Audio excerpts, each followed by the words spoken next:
Primero de Samuel, capítulo 22. Vamos a leer los primeros 5 versículos. Esta será entonces nuestra lectura panorámica. Cuando lo tengas me dices amén. Qué buen clima, ¿no, iglesia? ¿No se te hace? Uy, bueno, nada les gusta, pues. Entonces, qué mal clima, pues, para que estés contento. Es un gran día y creo que es un día tan hermoso para poder conocer a Dios. Y la mejor manera de conocerlo es a través de su palabra. Lo que te pueda decir el hombre de Dios siempre se va a quedar pequeño, cortito, en comparación de lo que Dios te puede decir en su palabra. Lo que Dios te diga a través de su palabra no solo es verdad, sino es una verdad real. Que Dios se ha encarnado, que se ha encargado de que no sea una fábula, un cuento bonito. En realidad, cada parte de la escritura, Dios se ha encargado de hacerla real. Amén. Vamos a leer esta parte de la escritura que se encuentra ahí. Primero de Samuel 22, 1 al 5. Pon toda tu atención en ella. Dice: yéndose luego David de allí, huyó a la cueva de Adulam. Y cuando sus hermanos y toda la casa de su padre lo supieron, vinieron allí a él, y se juntaron con él todos los afligidos, y todos los que estaban endeudados, y todos los que se hallaban en amargura de espíritu, y fue hecho jefe de ellos, y tuvo consigo como 400 hombres. Y se fue David de allí a Mizpa de Moab, y dijo al rey de Moab: yo te ruego que mi padre y mi madre estén con vosotros, hasta que sepa lo que Dios hará de mí. Los trajo pues a la presencia del rey Moab, y habitaron con él todo el tiempo que David estuvo en lugar fuerte.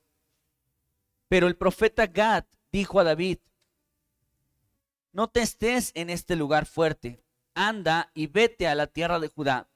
Y David se fue y vino al bosque de Aret. Ahí vamos a dejar nuestra lectura panorámica de hoy. El día de hoy el panorama es de un David que vuelve a esconderse, vuelve a huir. Y si tú y yo recordamos, esta es la 4ª vez que David huye. La primera vez que David huye, va y se refugia en la voz de Dios, que en ese momento era Samuel, el profeta, el último juez de Israel y el sacerdote. Su ministerio era importantísimo. Y cuando le pasa algo, va y busca la voz de Dios. Nosotros tenemos la voz de Dios a nuestra mano, ¿verdad, iglesia? Aquí está. Si tú tienes un problema, antes de ir a escuchar la voz de quien se te antoje, ve y busca la voz de Dios. Y no la busques en un predicador, búscala de primera mano, búscala aquí en la Biblia. Y allí encontró su primer refugio, y qué bueno que lo encontró ahí, porque en la Biblia tú vas a encontrar instrucción, alimento, aliento. Así que ese fue el primer refugio de David. El segundo refugio lo encontró en lo que nosotros denominamos como el lugar más poderoso, el templo, que significa lugar de reunión. Él encontró en el lugar de reunión provisión. ¿Recuerdas que en el templo encontró panes? Pero el sacerdote le dijo: pero no cualquier pan, este pan es un pan especial. Y lo que Dios quiere que encuentres en él es ese pan especial que representa la Biblia. No solo de pan vivirá el hombre, sino de toda palabra que sale de la boca de Dios. Y ahí encontró ese pan como ninguno, ¿verdad? Y luego un arma, la espada de Goliat, y David mismo la calificó como ninguna como esta. Así que en tu lugar de reunión vas a encontrar alimento y vas a encontrar las armas más poderosas para vivir victoria. Y hasta este momento David estaba experimentando estos 2 refugios que le habían brindado éxito y victoria. Pero la persecución continuó, porque escucha algo, iglesia. Tú no vas a pasar por un problema en la vida. Tú vas a pasar por muchos, de toda clase, de sabores, sazones y colores. Vas a pasar muchos problemas. Y no es maldición, es la realidad a la que Dios nos estuvo enfrentando todas estas semanas. El Señor siempre nos ha expresado que vamos a pasar por las aguas, pero que no nos ahogaremos, y que pasaremos por el fuego, pero no nos quemaremos. Que seremos perseguidos y que seremos acusados por nuestros mismos padres y llevados ante el concilio por nuestra misma familia. Él jamás dibujó una utopía cristiana donde no serías objetivo del enemigo. todo lo contrario, te previno de que iba a venir muchas pruebas en tu vida. Así que David vivió muchísimas angustias y vino su tercer ataque de parte de Saúl a su vida, y lo que hizo David es buscar un refugio, pero esta vez un refugio equivocado, ya que lo buscó en el rey. ¿Te acuerdas cómo se llamaba este rey? Aquis. Va y se busca el refugio en el rey Aquis, y recuerda que los siervos identificaron que David era este del canto, ¿verdad? David mató a sus miles, y Saúl mató a sus miles y David a sus 10,000. Dije, es este. Incluso en un tono de exageración dicen, ¿no es este el rey del mundo? Imagínate hasta dónde había llegado la fama de David, que le llamaban el rey del mundo. Reconocían que algo muy especial estaba pasando en su vida. ¿Y qué hizo David? Lo mismo que Pedro, ¿verdad? Cuando le dijeron, ¿tú estabas con Jesús? Claro que tú estabas con Jesús. No, yo no estaba. ¿Qué hizo David? Dijo, más vale aquí corrió que aquí murió, y empezó a hacerse loco. Y así le llamamos a la prédica de estos 8 días. Deja de hacerte loco, ¿verdad? Y empezó a dejar que la baba le escurriera por la barba, y empezaba a hacer su show para que la gente diga, este está loco, y lo dejara en paz. Se dio cuenta que no encontró refugio en una persona, y entonces se va a su cuarto refugio, que fue un lugar. Di conmigo, lugar. Como no encontró refugio en la gente, fue a buscar refugio en un lugar. Y a veces muy recurrentemente somos así. Buscamos refugio en la gente. Creemos que la gente va a proveernos y va a darnos la protección que solo Dios puede brindarnos. Entonces va y busca un cuarto lugar llamado la cueva de Adulam. Y sucede que la cueva de Adulam, iglesia, geográficamente, Israel está situado en un lugar con muchísimas cuevas. Incluso les tenía nombre, es un lugar con muchas cuevas, popular por eso. Y específicamente buscó la cueva de Adulam. ¿Por qué esa cueva y por qué no otra?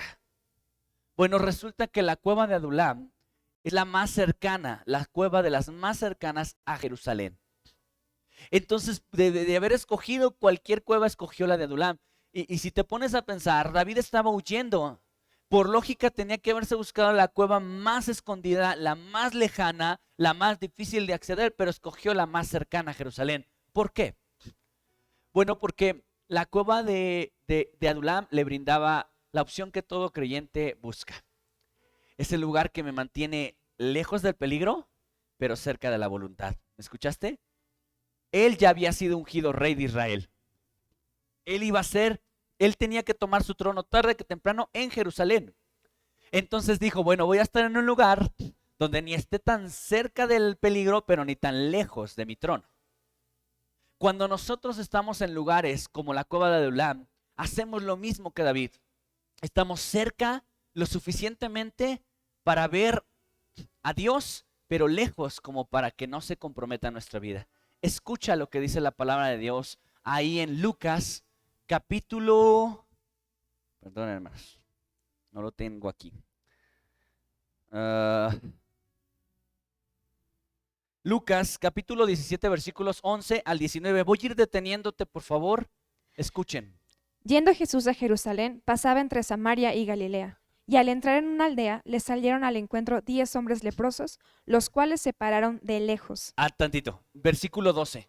¿Los cuales se pararon de qué? Ahora, dice que eran 10 leprosos. Un leproso es una persona que tenía una enfermedad crónica, mortal. Ellos se les caía la piel, estaban totalmente ya desahuciados. Y habían leyes levíticas para los leprosos. Sucede que los leprosos no podían vivir entre el pueblo porque la lepra es altamente contagiosa. Entonces los llevaban a un lugar que se llama la ciudad de los leprosos. Quien ha visto la película de Ben-Hur conoce un poquito de esto, porque Ben-Hur le dio lepra y lo llevaron a la ciudad de los leprosos. Entonces en la ciudad de los leprosos era el lugar donde ahí se iban a morir. Solo estaban esperando su muerte. Y había un lugar en medio. La familia llegaba, dejaba la comida y se iba, y llegaba el leproso, se llevaba su comida. No podían tener contacto con la gente sana, porque en el momento en el que se acercaban a los sanos, una persona podía decir, inmundo, y agarraban piedras y lo lapidaban. Lapidar significa matarlo hasta cubrir de piedras. Hacían una montañita de piedras para matarlo. Entonces estos leprosos hicieron algo bien, iglesia, pon atención. Primero, Se acercaron a Jesús porque sabían que Él podía sanarlos. ¿Eso es bueno? Eso es excelente. Dejaron la ciudad de los leprosos y se acercaron a Jesús. Eso es otra palomita. Pero algo hicieron. Pusieron su distancia. Dice que se pararon, pero de lejos, ¿verdad? Como todo buen cristiano. Yo sí estoy, pero de lejitos. Porque de lejitos nos vemos más bonitos. Dice Alma, este tiene buen lejos.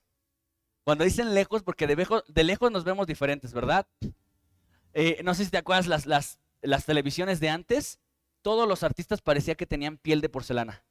Pero llegó la 4K, la Ultra HD y hasta se le ven los poros abiertos, ¿cierto o no? Porque de lejos se ven diferente, de cerca es el problema.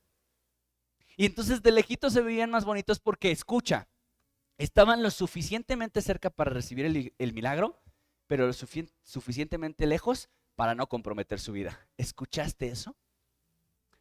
Ese es el cristianismo light. Se acercan lo suficiente para recibir el milagro, pero se alejan lo suficiente para no comprometerse, para que su vida no se vea comprometida. Y escucha algo de parte de Dios. Una vida cristiana sin compromiso no es una vida cristiana. Una relación donde no hay compromiso no es una relación.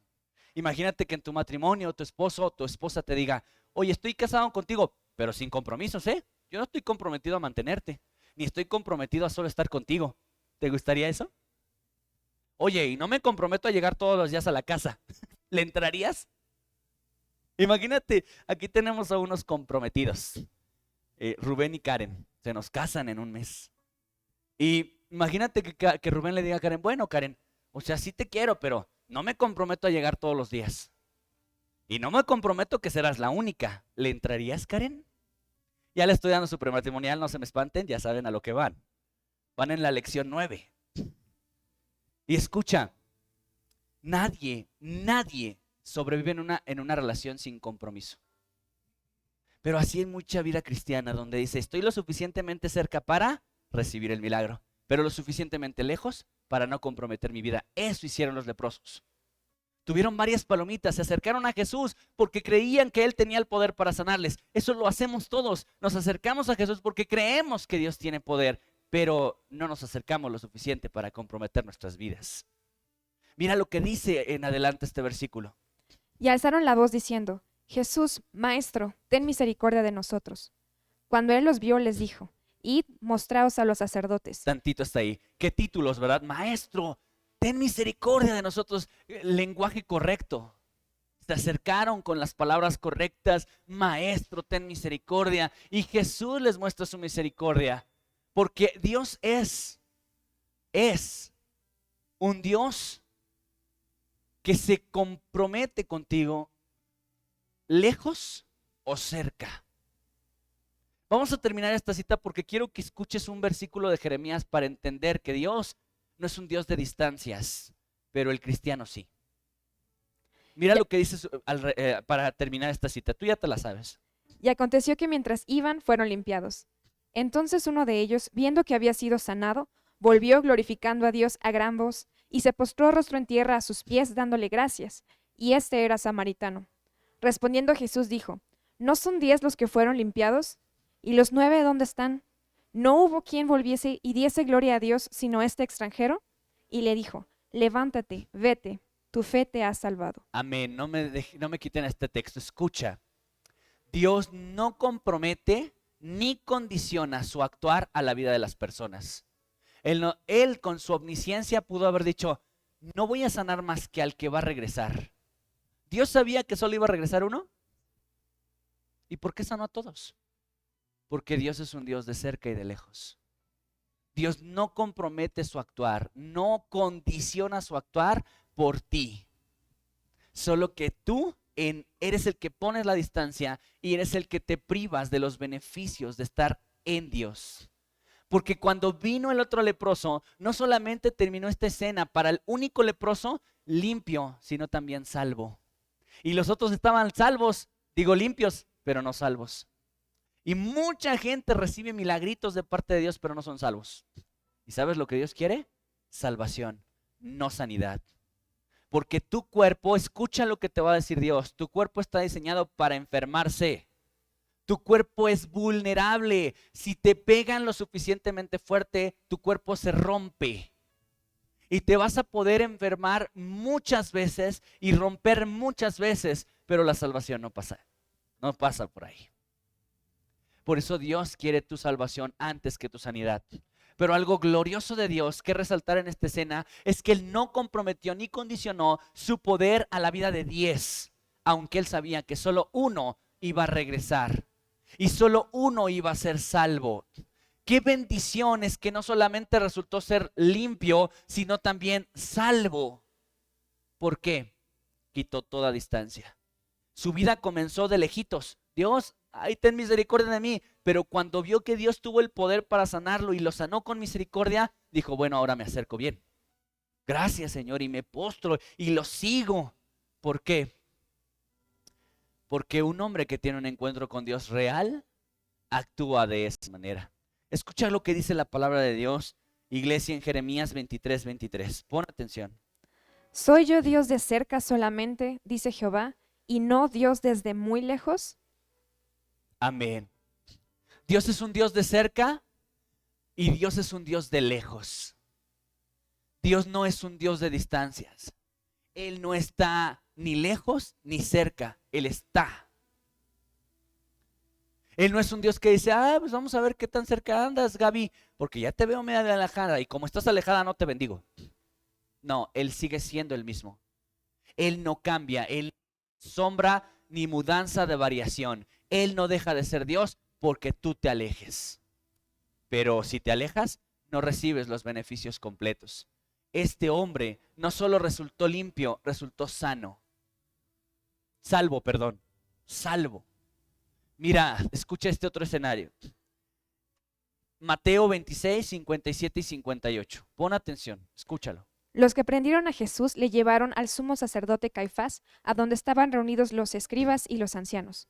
Mas Pedro le seguía de lejos hasta el patio del sumo sacerdote, y entrando se sentó con los alguaciles para ver el fin. Y Pedro le seguía, pero de lejos.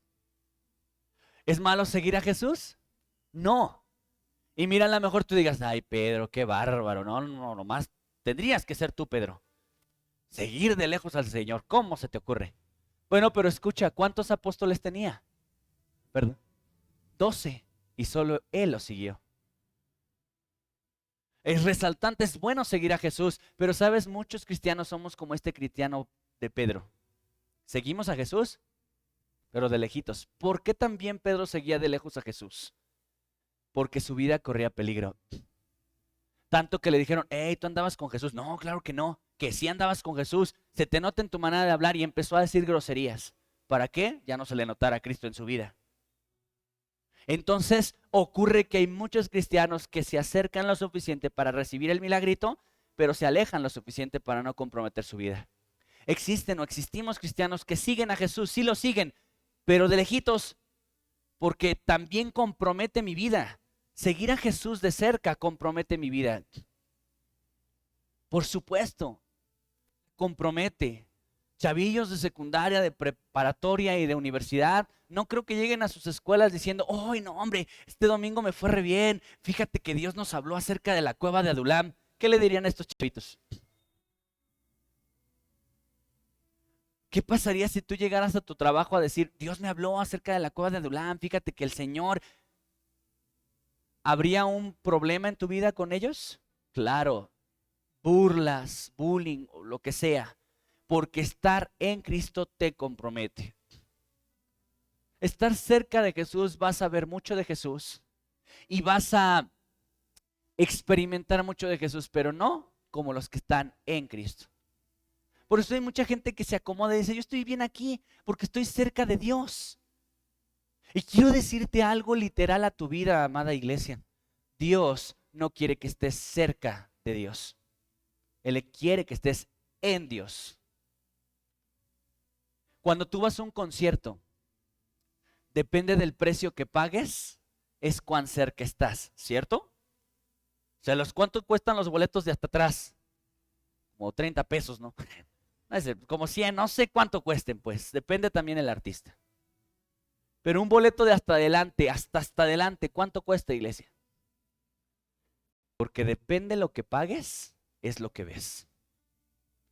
Los discípulos vieron mucho más porque pagaron el precio. Tuvieron que dejar sus negocios, su trabajo, sus familias con tal de estar con Jesús.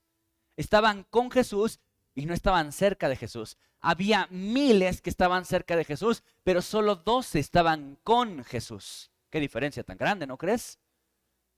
Y te voy a decir por qué, iglesia, porque la distancia importa mucho.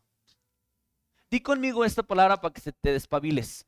La distancia importa mucho. ¿Por qué importa mucho? Romanos 12:11 dice: En lo que requiere diligencia, no perezosos, fervientes en espíritu, sirviendo al Señor. ¿no qué? No perezosos, fervientes. Si no quiero que seas un perezoso, quiero que seas un ferviente. ¿Has escuchado la palabra, este cristiano es un ferviente?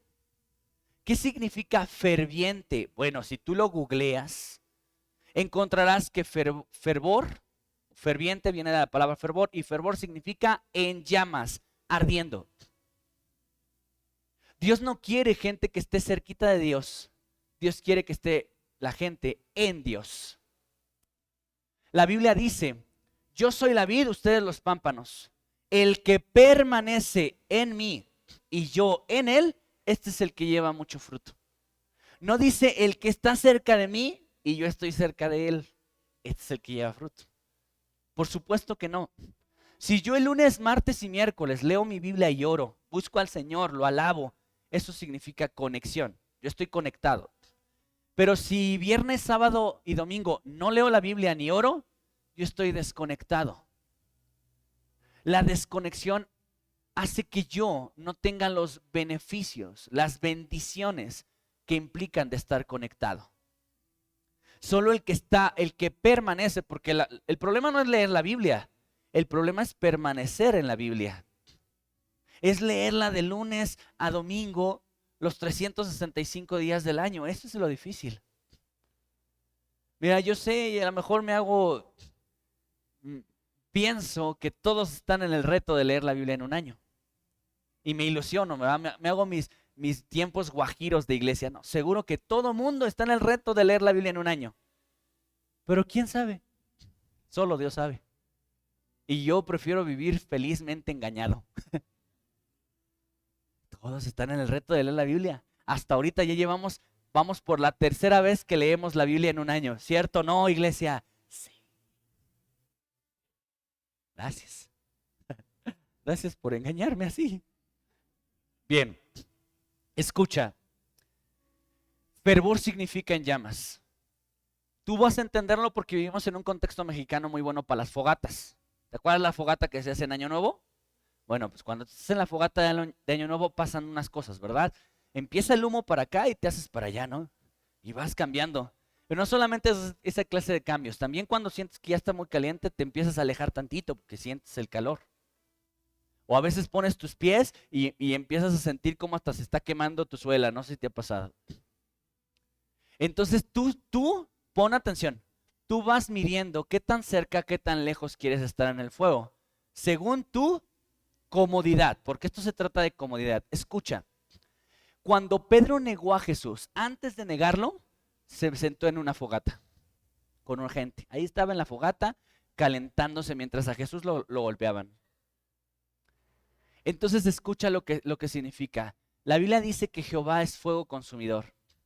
Si nosotros queremos que nuestra vida sea no cambiada, transformada, entonces no tenemos que estar cerca del fuego, tenemos que estar en el fuego.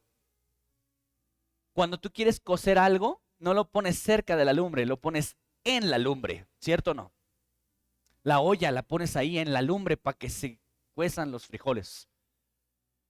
Hay una ley que dice que la materia no se crea ni se destruye, solo Dios no quiere cambiarte, porque mucha gente dice, yo quiero que Dios me cambie. Cambiar significa reemplazar. Si tú lo estudias bien el significado de la palabra, yo voy a cambiar de carro no significa que lo voy a transformar, significa que lo voy a cambiar. Voy a poner otro en su lugar. Escucha, iglesia, Dios no quiere cambiarte, Dios quiere transformarte. Es decir, quiere hacer de la misma Mica otra Mica. De la misma Martita otra Martita. No quiere cambiarte tu temperamento porque al final Dios te lo dio. Quiere hacer otro. Dios no cambió a Pedro, Dios transformó a Pedro, que es diferente. Bueno, para que la materia se transforme, tiene que estar en el fuego, no cerca del fuego. Si tú pones una leña cerca del fuego, ¿cambia su forma? Cambia su temperatura. ¿Cambia su qué? Y hay cristianos que cambian su temperatura. Un día están calientes, el otro día están fríos. ¿Cierto o no? ¿Por qué? Porque están cerca de Cristo.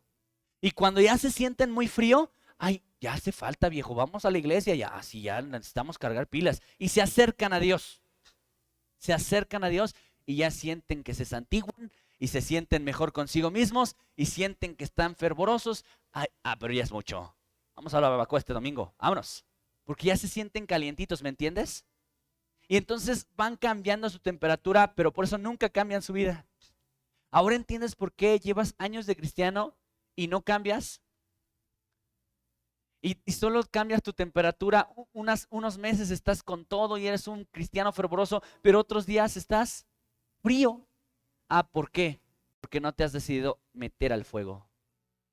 Porque el que se mete al fuego y ahí permanece, ya no, sale y ya sale transformado. Transformado en su manera de pensar, transformado en su manera de ver la vida, transformado con otra forma. Así que, amada iglesia, si tú detectas que llevas muchos años de creyente, pero no ves transformación en tu vida, métete al fuego y vas a ver transformación. Si ves que tu esposo se congrega, pero no es transformado, oríllalo al fuego. Y no lo vas a echar a una hoguera, por ahí te encargo. Acércale la Biblia. Así como le acercas el plato de comida, oye, mientras te caliento las tortillas, aviéntate la lectura del día de hoy. Pero a veces las mujeres quieren ver esas transformaciones, pero tampoco buscan esas transformaciones. Oye, yo veo que mi hijo es bien desobediente, mi hijo está bien desviado, ya está yéndose a otro lugar, anda con gente no creyente y anda en cosas malas. Y yo digo, ay, ahí te lo encargo, Dios. Ahí te lo encargo en tus manos, Señor. En lugar de decir, a meterlo al fuego, ¿qué tengo que hacer? Yo voy a empezar por meterme al fuego, leyendo Biblia, orando. En segundo lugar, voy a ir a su alcoba y voy a leerle un salmo y le voy a leer una cita bíblica y voy a orar con él, no por él. No voy a ir con el pastor a decirle, ay, le encargo a mi hijo paz porque fíjese que se está portando re mal, ahí lo tiene en sus oraciones. Eso no sirve. Es orar con él, no por él, con él. Y leer la Biblia, y eso es acercarlos al fuego. Pero pasa que solamente los encomiendas y los persinas. Y eso no tiene ningún poder. ¿Escuchamos, iglesia? ¿Qué me aleja de Dios? Estoy viendo que David escogió un lugar estratégico, una cueva lo suficientemente cerca de la voluntad de Dios, lo suficientemente lejos del peligro. Estaba a distancia. Estamos viendo la importancia de la distancia y estamos viendo que si yo estoy cerca del Señor no sirve, tengo que estar en el Señor, en la vid. Ahora, pero entonces, ¿qué me aleja de Dios? Escuchen, Salmos 138:6, escúchalo. Porque Jehová es excelso y atiende al humilde, mas al altivo mira de lejos. Mas al altivo mira de lejos. Así que la altivez es una de las razones para mantenernos lejos. Y tú y yo, no sé, por lo regular asociamos que la altivez tiene que ver con gente mirando hacia abajo a la gente. Gente inflamada, orgullosa como pavo real. No necesariamente. La altivez se manifiesta en la autosuficiencia. Yo puedo, yo merengues, yo aquí soy el que parte el queso. Y nos creemos, ¿no? Nos sentimos suficientes en muchas cosas. Y ocurre que la altivez tiene muchas máscaras. La altivez tiene muchos sazones y muchos de nosotros experimentamos altivez sin darnos cuenta. Una de las manifestaciones de la altivez es la falta de perdón. Ah, no, a mí no me la vas a hacer, ¿eh? Conmigo te topaste con pared. Es una altivez. Porque sientes que contigo nadie puede. No, quien me busca me encuentra. Altivez. No, yo no perdono, que el que perdona es Dios. Altivez. Se requiere humildad para perdonar. Dice la Biblia, y lo acabamos de leer, que Dios se humilló. ¿Qué, iglesia? Humilló. ¿Cómo se humilló? Se miró al espejo y dijo, ay, estás re feo, estás re flaco. Eso no es humillarse. Humillarse es que tomó forma de siervo y fue a la cruz para perdonar. Así que el perdón requiere humildad. Si tú no perdonas, hay una altivez en donde dices, no, a mí no me la hace. No, conmigo te tocó con pared. Yo no lo perdono. Y hay una altivez disfrazada de, me lo merezco. Cuando la gente dice, es que yo merezco que me traten bien, y merezco que me amen, y merezco abundancia. Es altivez. ¿Sabes lo que merecemos? El infierno. Ese sí te lo tienes bien merecido. ¿El Señor se merecía el trato que le dieron? Lo escupieron, iglesia. La Biblia dice que lo escupieron muchas veces. Y se burlaron de él, se mofaban de él. ¿Se merecía él ese trato? Y lo ves diciendo, ay, no me merezco, siendo el creador del universo, no me merezco este trato. Ah, pero a veces nosotros, me voy de este trabajo porque yo no me merezco esta vida. Altivez. Y la altivez te tiene a distancia de Dios. A mí no me la van a hacer, a mí no me van a tratar así. Conmigo se toparon con pared. Altivez. Y la altivez forma naturalmente una distancia entre tú y Dios. Y la distancia importa. Dios va a seguir siendo Dios, porque ya lo leímos en Jeremías. Él es Dios de lejos y de cerca. Él sí va a seguir siendo Él, pero tú no vas a recibir lo mismo. No ve lo mismo el que se sienta en las gradas de hasta atrás como el que se sienta hasta el frente. No recibe lo mismo, no ve lo mismo, no disfruta de lo mismo. Así que, iglesia, si tú detectas una altivez en tu vida, entrégala al Señor. Entrégasela. Reconoce que tu falta de perdón es solo seña de altivez. Reconoce que muchas de las actitudes que tienes son arrogantes, son altivas. Entrégaselas al Señor, porque la altivez fue uno de los primeros pecados en el universo. Satanás creyó que se merecía un lugar en un montecito por ahí. ¿Cómo que, no, que solo Dios lo adoran? Yo también merezco ser adorado porque soy hermoso. Y entonces buscó un monte muy alto para que ahí pusiera su trono, y la altivez y la arrogancia lo llevaron a donde en este momento está. Amada iglesia, ¿detectas altivez? Ríndela al Señor. Hay otra cosa que también nos aleja y es la top, la número 1. Isaías 59:2. Pero vuestras iniquidades han hecho división entre vosotros y vuestro Dios, y vuestros pecados han hecho ocultar de vosotros su rostro para no oír. Amén. El pecado. El pecado nos aleja del Señor. Sabes, el Señor desea que nosotros busquemos la santidad porque la santidad nos hace permanecer, pero el pecado nos aparta de Dios. Así que lo que ha hecho Cristo en la cruz es precisamente quitar toda distancia. El hombre es pecador por naturaleza. No le puedes pedir a un tigre que no coma carne. Aun si lo crías desde muy chiquitito a no comer carne, tarde que temprano su naturaleza de carnívoro lo va a llevar a comer carne. Si no, no aprendiste nada en El Rey León y en Madagascar. ¿Te acuerdas que Madagascar muy amigo, León, Alex muy amigo de la cebra, pero al rato le mordió las de atrás? ¿Te acuerdas? Porque sale la naturaleza. A veces la gente dice, no voy a pecar porque es malo pecar. Y termina pecando. ¿Por qué? Porque está en una naturaleza pecaminosa. Dios quiere lavarte con su sangre y cambiarte de naturaleza. Una naturaleza que ahora odia lo que Dios odia. Así que, iglesia, tú y yo tenemos que buscar al Señor con todo nuestro corazón para pedirle que nos ayude a tener una nueva naturaleza. No te estoy diciendo con este punto, deja de pecar para que quites la distancia entre tú y Dios. No se puede. Dejar de pecar sin Dios es imposible. Quienes lo han intentado han fracasado. Levanten su mano quienes hemos intentado a dejar de pecar sin Dios. ¿Y cómo nos fue con ello? Fracaso, ¿verdad? Porque dejar de pecar consiste en una naturaleza. Por eso Dios lo que vino a hacer en la cruz es cambiarte la naturaleza. Bien, escucha, Éxodo 20:21, otra de las razones por las cuales nosotros nos mantenemos a distancia. Entonces el pueblo estuvo a lo lejos y Moisés se acercó a la oscuridad en la cual estaba Dios.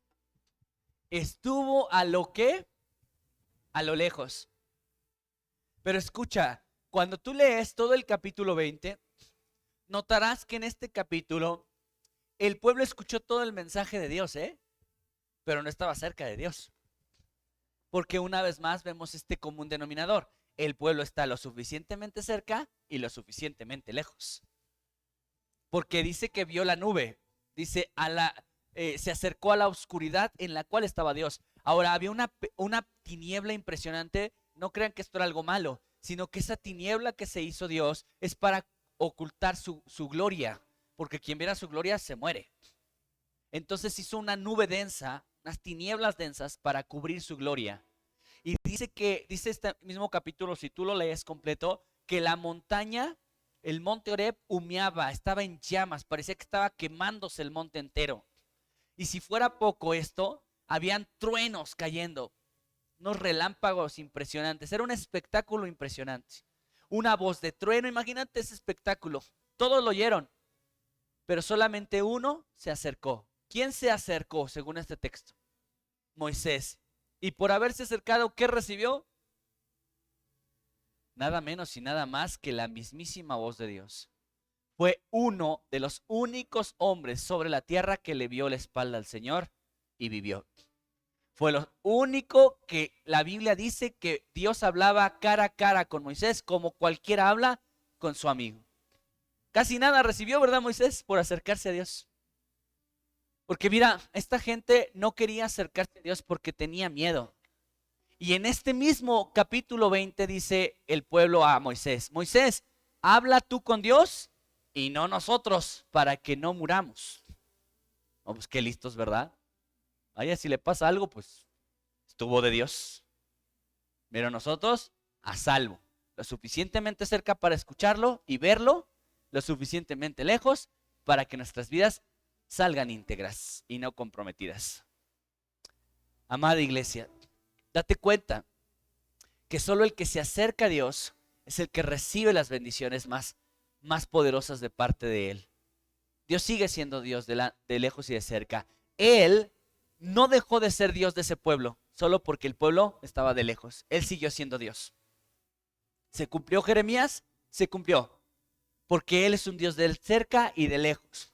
No importa si tú estás lejos, Él sigue siendo Dios, pero solamente Moisés recibió bendiciones impresionantes. Impresionantes. Él pudo ver lo que nadie más vio.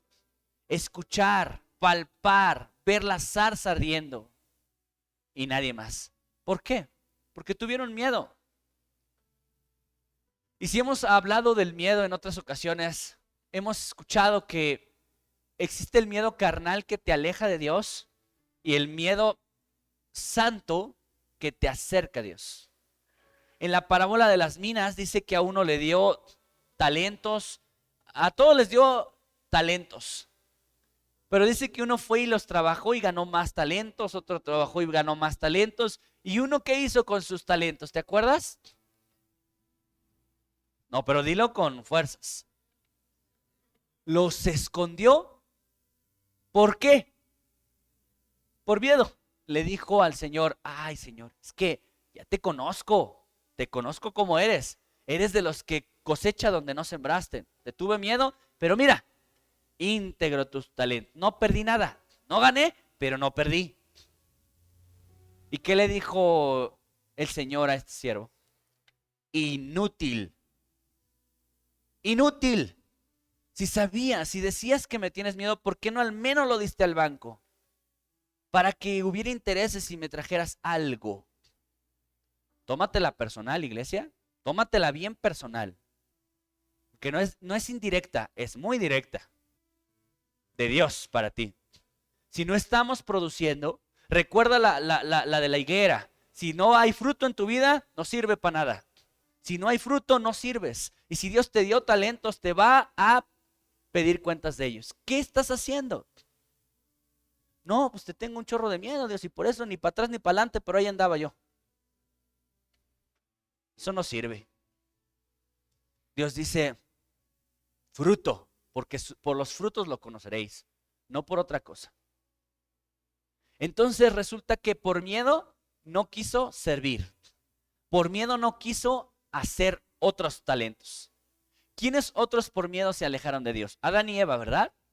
Es que tuvimos miedo de que estábamos desnudos y nos fuimos a coser unos taparrabos de higuera. Oye, el temor a Dios te acerca. El temor de Dios te aleja. Dios quiere que seas un hombre temeroso de Dios, pero que ese temor te lleve a servirle. Levanta tu mano si le tienes temor al Señor. Por favor, levanta tu mano para que te comprometas el día de hoy. ¿Si le tienes temor? Bueno, el temor te debe llevar al servicio. El temor te debe llevar a la Biblia. El temor te debe llevar a la santidad. El temor te debe llevar a una comunión. La falta de temor a Dios te aleja y te mantiene estéril, sin fruto, desconectado. Si tú detectas esto, no te preocupes, amada iglesia. Tu Dios es un Dios de cerca y de lejos. Y Él por eso te está hablando el día de hoy. Nos está hablando el día de hoy y nos dice, acércate, métete al fuego, conéctate a la vid. Solo así vas a obtener frutos. Llevas 5, 6, 20 años de cristiano. No ves transformación en tu vida. Hoy puede ser el primer día. Conéctate a la vid. Conéctate a la vid y sobre todo permanece en la vid. Porque conectarse rápido. La permanencia es lo que cuesta. Eso es lo que cuesta más trabajo, permanecer, quedarte ahí. ¿Quiénes han jugado a poner la mano en el fuego con el cerillo ahí a quemarse? ¿Alguna vez lo has hecho? Bueno, no hay problema, ¿verdad? Si le haces así, no pasa nada, pero déjala 5 minutos. Ah, ¿verdad? Es lo que cuesta permanecer en el fuego, porque el fuego quema. ¿Qué quema el fuego de Dios? Todo las impurezas. El fuego de Dios no quema cualquier cosa. Dice la Biblia que todos pasaremos por su fuego. Cada obra nuestra pasará por el fuego. ¿No te acuerdas de ese versículo que dice, toda obra será pasada por qué? ¿Por filtros? Toda obra, todo lo que estamos haciendo, todo lo que hacemos aquí, que parece un relajo, lo va a pasar por el fuego. Y si se quema como hojarasca, no sirve de nada. ¿Sí entiendes que Dios va a pasar tus tiempos de alabanza por el fuego? ¿Tu misma vida por el fuego? Y si no está bien hecha y si no tienes solidez y sustancia, es hojarasca. No sirve. ¿Cómo se quema la hojarasca? ¿Has visto cómo se quema la hojarasca? ¡Pum! Así. Lo que permanece es lo valioso. Es lo que vale, lo que sirve. Escucha, amada iglesia. En segundo lugar, segundo punto, las cuevas serán utilizadas para sepulcros. Si tú lees la Biblia, las cuevas tienen 3 usanzas. La de David, para sepulcros y como refugios temporales militares. Era tan importante una cueva para los hombres judíos que pagaban lo que tuvieran que pagar. No por nada le dedica 2 capítulos, Génesis, a cómo Abraham obtuvo la cueva de Macpela para meter a su esposa. Eran importantes para ellos, pero eran importantes porque eran tumbas. Y una tumba es para un muerto. Y mira lo que dice Génesis 23, 9 y 19. Para que me dé la cueva de Macpela, que tiene al extremo de su heredad, que por su justo precio me la dé, para posesión de sepultura en medio de vosotros. Después de esto sepultó Abraham a Sara su mujer en la cueva de la heredad de Macpela al oriente de Mamre, que es Hebrón, en la tierra de Canaán. Gracias. Las cuevas solo eran para muertos. Cuando una persona está en una cueva espiritual es porque siente que su vida ya terminó. Ya se acabó su vida, por eso se meten a cuevas. Muchos de nosotros estamos en cuevas porque sentimos que nuestra vida ya se acabó. Hay hombres o mujeres que han fracasado en un matrimonio y se meten a cuevas porque dicen, aquí se acabó mi vida. Y entran a cuevas. Las cuevas son para muertos. Pero aún Dios es un Dios que no tiene impedimentos para obrar en las cuevas. Mira lo que dice Juan 11:38. Jesús, profundamente conmovido otra vez, vino al sepulcro. Era una cueva y tenía una piedra puesta encima. ¿Te acuerdas de qué cueva están hablando? ¿O sabes de qué cueva están hablando? Lázaro, ¿verdad? Y cuando Dios dijo, Lázaro, ven fuera, ¿hubo un impedimento a la cueva? No, no fue un impedimento para Dios la cueva. Dios puede resucitar a cualquier muerto de las cuevas. Así que no tengas miedo. Si tú estás en una cueva espiritual, Dios puede sacarte de esa cueva. Dios puede resucitarte de las cuevas porque Él es experto en eso. Lo hizo en otros, lo hizo en sí mismo, lo puede hacer en ti. Mira lo que dice Mateo 27:60. Y lo puso en su sepulcro nuevo, que había labrado en la peña, y después de hacer rodar una gran piedra a la entrada del sepulcro, se fue. Jesús fue puesto en una cueva. Cuando te dicen fue puesto ahí porque cavaron en una peña, las peñas son piedras muy grandes. Y los judíos le daban tanta importancia que si no encontraban una cueva para enterrar a sus muertitos, hacían una cueva. Lo importante es que su muerto estuviera en una cueva. Y Jesús venció a la muerte saliendo de esa cueva y venció a la muerte resucitando a Lázaro, sacándolo de esa cueva. Te puede sacar a ti. Si tú dices, mi vida ya se acabó, mi vida está terminada, y ya estás en una cueva de muerte, Dios puede sacarte de ahí. Escucha, punto número 3, un fuerte militar temporal. Génesis 19:30 dice, Pero Lot subió de Zoar y moró en el monte, y sus 2 hijas con él, porque tuvo miedo de quedarse en Zoar, y habitó en una cueva él y sus 2 hijas. en una cueva. Pero aquí tienes que escuchar algo importante de parte de Dios. Quienes hemos leído toda la historia respecto a Lot, sabemos que Lot vivió mucho tiempo en Sodoma y Gomorra, o en Sodoma más bien. Y resulta que, ¿quién salvó a Lot, iglesia? Ya sabemos que por la intercesión de Abraham, pero no fue Abraham quien fue a sacarlos de Sodoma. ¿Quién los sacó? Dios. Y hay una respuesta aquí que dijeron, los ángeles. Pero ¿quiénes eran esos ángeles? La Trinidad. Tenemos a la pastora licenciada en teología. La Trinidad era Dios Padre, Dios Hijo y Dios Espíritu Santo. Solo a Abraham se le reveló la Trinidad. Y la Trinidad, no sé si te va a volar la cabeza esto, pero la Trinidad salvó a Lot en persona. Ninguno fue salvado por la Trinidad en persona. Ninguno. Solamente Lot. Bajaron la Trinidad. Porque dice el ángel de Jehová, estaba el Padre, el Hijo y el Espíritu Santo ahí. Vuélvelo a leer si tú gustas y refútame lo que quieras, pero era la Trinidad. Pero primero léelo. Notarás que es la Trinidad. Y resulta que la Trinidad misma saca a Lot de esta ciudad que iba a ser destruida. Ahora, ¿la destruyó nada más con un terremoto? La destruyó de una manera sin igual. Ninguna otra ciudad ha sido destruida como fue Sodoma y Gomorra hasta dejarla en una mina de sal. Escucha, pon atención. Descendió fuego y consumió a Sodoma y Gomorra. Pero antes de que descendiera el fuego, dice la Biblia que los de Sodoma rodearon la casa de Lot y ¿qué querían hacer? Violar a los ángeles. Querían violarlos. Entonces, la Trinidad salva a sus hijas, salva a su esposa y salva su vida de la perversión de esta ciudad. Desciende el fuego, la consume.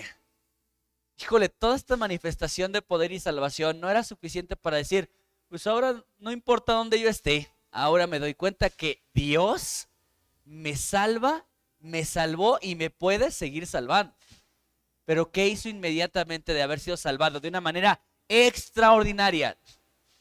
¿Qué hizo? Se metió a una cueva. ¿Te parece lógico esto? Amada iglesia, tú fuiste salvado de una manera todavía más extraordinaria que la de Lot. A Lot lo salvó la Trinidad, pero a ti te salvó Jesucristo en la cruz. Murió y resucitó por ti para salvarte de lo mismo, trasladarte de las tinieblas a su luz y librarte de la justa ira de Dios. Hizo todavía más por ti que por Lot. ¿Y sabes? Después de que Jesús envió a su Hijo a morir en la cruz, después de que te ha provisto de maneras sobrenaturales y te ha protegido de maneras sorprendentes, nos metemos en cuevas. En esos refugios equívocos. En esos lugares que no te pueden brindar lo que solo Dios te puede brindar. David empezó buscando refugios en la gente y luego en los lugares. Escucha, Lot buscó refugio en una cueva como David. ¿Qué ocurrió en la cueva? ¿Qué ocurrió en las manos del refugio? Dios lo salvó, lo rescató. Pero ¿qué ocurrió en la cueva, iglesia? ¿Tú sabes qué ocurrió en la cueva? Ahí sus hijas violaron a su propio papá. En la cueva le pasó lo peor, la peor de las tragedias. Una de las tragedias más mórbidas y pervertidas que puedes escuchar en la Biblia está en la vida de Job, de Lot. Sus propias hijas abusaron de él estando en la cueva, porque estar en una cueva no es el lugar de refugio. No puede brindarte la protección que solo Dios puede brindarte. Lot dijo, aquí me voy a esconder por mucho tiempo. ¿Y qué logró con ello? La destrucción de su familia. Maldición a su familia. Si tú estás en una cueva, Dios te va a decir lo mismo que a David y le dijo también a Eliseo, salte de la cueva. Salte, no es el lugar para que tú estés. Él te ha mostrado con tremendas cosas que Él tiene el poder para salvarte y para sustentarte. Escucha lo que dice su palabra. Estamos acabando, me quedan 2 versículos. Jueces 6:2. Y la mano de Madián prevaleció contra Israel. Y los hijos de Israel, por causa de los madianitas, se hicieron cuevas en los montes y cavernas y lugares fortificados. Gracias. Dice que Israel se hizo cuevas. ¿Por qué? Bueno, tú sabes que el pueblo de Israel era muchísimo, eran multitudes. Entonces ya eran insuficientes las cuevas, entonces empezaron a hacerse cuevas. Porque así es el hombre, si no encuentra una cueva donde meterse, hace una cueva, pero de que se mete una cueva, se mete una cueva. Y el tiempo de los jueces fue un tiempo interesante, porque tú y yo la estudiamos por 1 año, 8 meses, verso a verso jueces. ¿Y te acuerdas quién fue el juez en este escenario? Gedeón. Pero no fue el primer juez, hubo antes varios que él. Y en todos los escenarios de los jueces de Israel, si clamaban a Dios, Dios les respondía. Pero aquí no clamaron. ¿Qué hicieron en lugar de clamar? Se hicieron cuevas. Estaban a un clamor de su salvación, pero no clamaron. Hicieron una cueva. Y ahí se metieron. Por muchos años, iglesia. Se escondieron. Y escucha, las cuevas espirituales son los recursos de la gente que no ha valorado el sacrificio de Cristo y la capacidad de Dios. Y le pasó a un pueblo entero, como le pasó a personajes como David, como le pasó a personajes como Elías. Escucha lo que pasó en la vida de Elías. Primero de Reyes 19, 1 al 15, yo te voy deteniendo, es nuestra última cita, escúchala. Acab dio a Jezabel la nueva de todo lo que Elías había hecho y de cómo había matado a espada a todos los profetas. Entonces envió Jezabel a Elías un mensajero diciendo: Así me hagan los dioses y aún me añadan, si mañana a estas horas yo no he puesto tu persona como la de uno de ellos. Viendo pues el peligro, se levantó y se fue para salvar su vida, y vino a Berseba, que está en Judá, y dejó allí a su criado. Tantito, ¿qué hizo Elías? Bueno, Elías huyó para salvar su vida. ¿Salvar tu vida es algo malo? No, es una reacción natural. Sucede que Elías venía de un escenario glorioso y es la constante. Pon atención, es la constante. Escenarios gloriosos y aún así van y se meten a cuevas. Lot acaba de recibir un escenario glorioso, Elías también. Dice la Biblia que Elías mató a 400 profetas de Baal, sacerdotes de Baal. Porque había este reto que Elías les había puesto. Estos altares. Y entonces los sacerdotes de Baal se empezaron a cortar, literalmente a cortar el cuerpo con navajas para sangrar y ofrecer su sangre a su Dios. Y Elías se dio el lujo de burlarse de ellos. Les decía, pues grítenle más fuerte, creo que se fue al baño. Todavía se dio el lujo. ¿Ya acabaron de hacer sus panchos? Ya, ahora voy yo. Que descienda fuego y sale un fuego tan poderoso del cielo que consume los altares de ellos y su altar. Y recuerda que su altar lo había mojado, lo había rociado de muchísima agua. Y dice que hasta ese fuego hasta quemó las piedras con las que habían hecho el altar. Fue impresionante el escenario. Dijo, ¿ya vieron quién es mi Dios? Ay, pues sí, de seguro sí es Dios. Ah, bueno, pues ahora vénganse porque les voy a mochar la cabeza. Y cortó 400 cabezas de sacerdotes de Baal. Equivalen a 400 satánicos. 400. ¿Te imaginas cuánto valor pudo haber tenido este hombre para hacerlo? ¿Cuánto testimonio vio físicamente? Y llega una mujer y le dice, te voy a matar mañana. A correr. Y no terminó ahí. No dejó de ver todavía el poder de Dios. Mira lo que pasó. Ya se había echado a correr y mira lo que pasó. Y él se fue por el desierto un día de camino, y vino y se sentó debajo de un enebro. Y deseando morirse, dijo: Basta ya, oh Jehová, quítame la vida, pues no soy yo mejor que mis padres. Y echándose debajo del enebro se quedó dormido. Y aquí luego un ángel le tocó y le dijo: Levántate, come. Entonces él miró, y he aquí a su cabecera una torta cocida sobre las ascuas y una vasija de agua. Y comió y bebió, y volvió a dormirse. Y volviendo el ángel de Jehová la segunda vez, lo tocó, diciendo: Levántate y come, porque largo camino te resta. Se levantó pues, y comió y bebió, y fortalecido con aquella comida, caminó 40 días y 40 noches, hasta Horeb, el monte de Dios. Y allí se metió en una cueva, donde pasó la noche. Y vino a él palabra de Jehová, el cual le dijo: ¿Qué haces aquí, Elías? Gracias. ¿Sí te diste cuenta? Se echa a correr, huye, y Dios, a pesar de eso, va y lo sustenta. Le envía un ángel, y luego al ángel de Jehová, que tú sabes quién es el ángel de Jehová, le envió a Jesucristo mismo a darle un banquetazo ahí.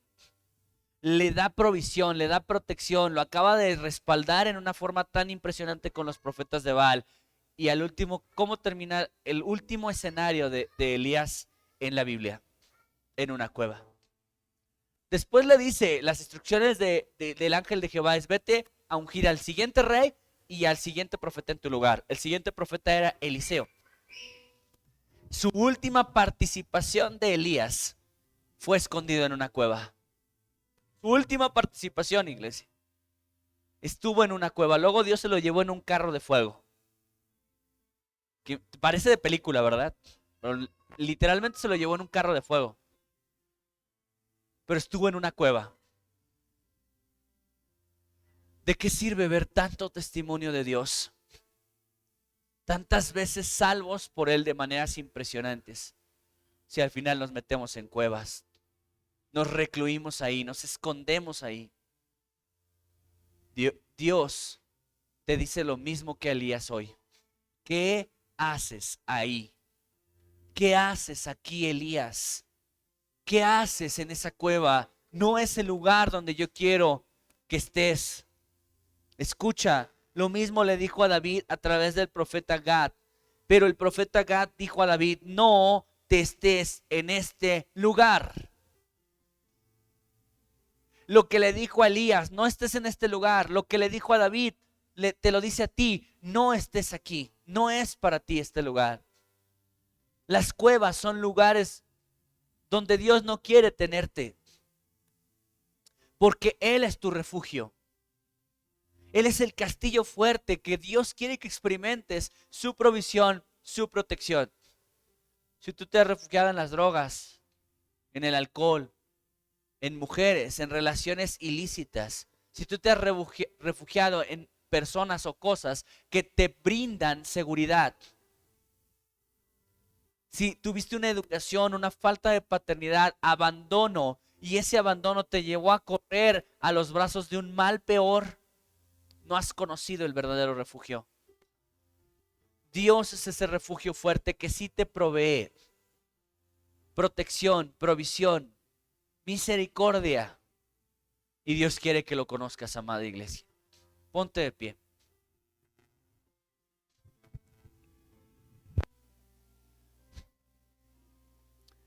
Amado Salvador, si hemos visto una constante en tu escritura, es como las personas a las que te manifestaste de manera sorprendente, sobrenatural, impresionante, terminan en cuevas, Dios. Padre, la Trinidad misma salvó a la familia de Lot.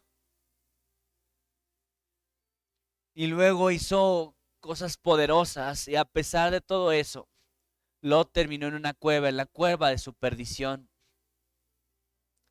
Porque en esa cueva, Señor, conoció su ruina.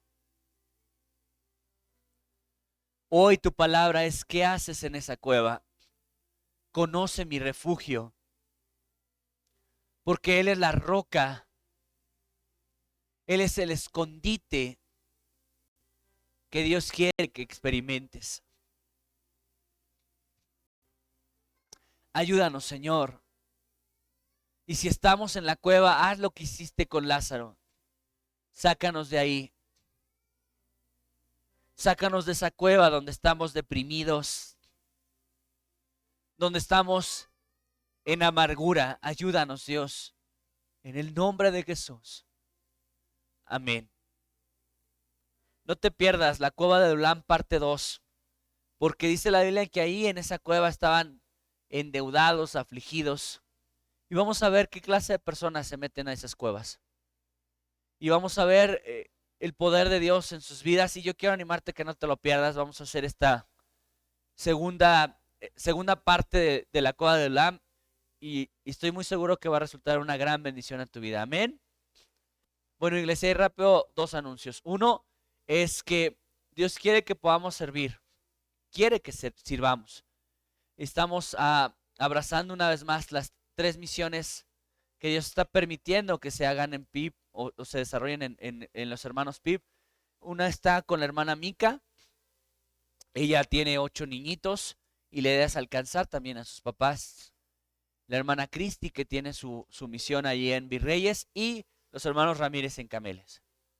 Hay trabajo y si tú quieres unirte, acércate a la hermana Mica, a los Ramírez, a la hermana Cristi, y sirvamos en alguna de las 3 misiones. También un proyecto que mi esposa empezó para los matrimonios, para fortalecer matrimonios PIB y para alcanzar matrimonios nuevos. Este mes de mayo vamos a empezar el entrenamiento para los matrimonios que van a dar esa impartición, esos estudios, y en junio arrancamos.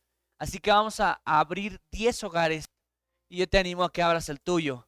Por favor, acércate con Mimi, dile: yo quiero abrir mi hogar. El que abras tu hogar no significa que tú vas a dar las plenarias. Eso las va a dar el equipo que ya estamos capacitando. Pero tú abre tu hogar para fortalecer tu matrimonio y para alcanzar otro matrimonio. Acércate con Mimi. Vamos a abrir 10 hogares durante el mes de junio y julio. Son 13 sesiones. 13 sesiones. Entonces no te lo pierdas, forma parte de alguno de los ministerios PIB, va a ser una gran bendición para tu vida. Amén. Vamos a orar por nuestros diezmos, ofrendas y nuestras promesas misioneras. Inclina tu rostro, amado Salvador. Una vez más, gracias por sostenernos, gracias porque tú eres quien provee a nuestras mesas. Muchas gracias, Señor, por tu fidelidad. Ayúdanos a serte fieles, pues tú has sido fiel con nosotros. En el nombre de Jesús, amén. Repetimos Malaquías 3:10, iglesia. Traed todos los diezmos y hay alimento.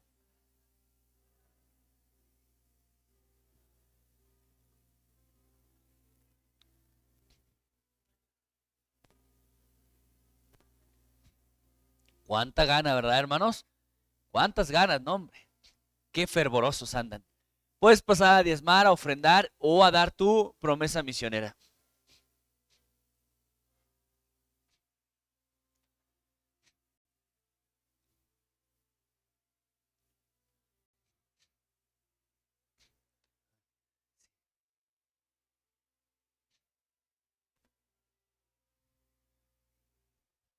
Y bueno, este es solo un anuncio para varones. Escuchen, varones, antes de que se vayan. Los jóvenes están preparando algo especial para el Día de las Madres, que es la siguiente semana, o lo van a celebrar la siguiente semana, y están pidiendo su apoyo solo a varones. Entonces, por favor, Karen, pásale.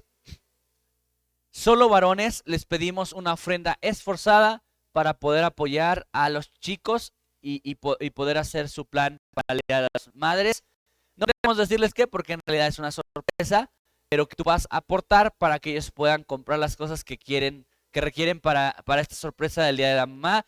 Así es de que, varones, pueden pasar a dar una ofrenda esforzada para este proyecto del Día de las Madres. Aquí con Karen, la chica de amarillo. Nada más no se junten ni se arremolinen, porque pues, se pueden tropezar.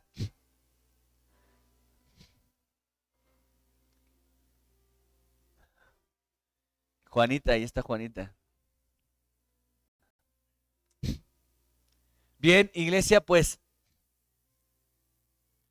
vamos a orar para terminar. Es una bendición verte. No veo caras, pero todos somos bienvenidos. Vienen por segunda vez aquí los chicos que son equipo de natación de foot, perdón. Que tienes un equipo de natación y de foot, ya no se sabe. Son un equipo de fútbol forman parte de un equipo de fútbol de Fer Mancera, y es la segunda vez que están con nosotros estos tres chicos. ¿Cuáles son sus nombres una vez más, bro? Alex, Oscar y Jos. ¿Cómo les decimos? Bienvenidos. Qué bendición verles una vez más. Todos somos casa, todos somos bienvenidos. Nos da muchísimo gusto verles. Vince, Azu, qué bendición verles de verdad. Nos da mucho gusto verles una vez más. Dios les bendiga mucho. Creo que también vi unas hermanitas que la semana pasada vinieron, pero no les di la bienvenida. ¿Ya se fueron? ¿Ya salieron, verdad? Ah, no están por aquí. Ah, está con nosotros también una amiga de Eduardo. ¿Sí es tu amiga, Eduardo? Es que no veo por los cubrebocas. ¿Cuál es tu nombre? Mildred. ¿Cómo le decimos a Mildred? Bienvenida, Mildred. Qué bendición verte. Qué bueno que viniste ahí con Ángel. Luego te paso unos datos, te van a servir. Y, miren, ellas, precisamente, es la segunda vez que nos visitan, ¿verdad? ¿Cuáles son sus nombres, perdón? Doris y Blanca y Talía. Qué bendición verlas. Bienvenidas. Le damos una bienvenida, iglesia. Es su segunda vez con nosotros, ¿ok? Su segunda vez con nosotros. Bueno, iglesia, pues Dios les bendiga mucho. Hay unos planes ahí en puertas. Deseamos poder festejar el Día de la Madre el siguiente domingo. Si es el siguiente domingo, Karen, vamos a tener un culto especial para el Día de la Mamá. Y también para el Día del Padre estamos pensando en un día de campo. y todo tiene que ver con si el semáforo lo permite, pero nos encantaría irnos a echar una vistecisa, ¿por qué no? Con un buen guacamole, como Dios lo manda. Entonces, en junio, posiblemente, esperemos en Dios que sí se pueda, nos vamos de día de campo, porque hace literalmente 2 años que no vamos. Ya hay que salir un ratito a solearnos. Dios te bendiga mucho, amada iglesia. Ponte de pie, vamos a terminar. Dios, muchas gracias por este tiempo, gracias por tu amor, gracias por tu palabra y te suplicamos que nos des la fortaleza, la sabiduría, la unción para poder vivirla, que es lo más importante para ti, Señor. Ya la escuchamos, nos esforzamos en escuchar cada parte del sermón, pero te pedimos lo más importante para ti, vivirlo. Ayúdanos, Dios, en el nombre de Jesús. Amén. Dios te bendiga mucho, que la paz de Cristo sí esté en cada uno de ustedes. Estamos despedidos. No se te olvide, abre tu hogar. 10 hogares para alcanzar matrimonios en crisis. 10 hogares. Apúntate con Mimi.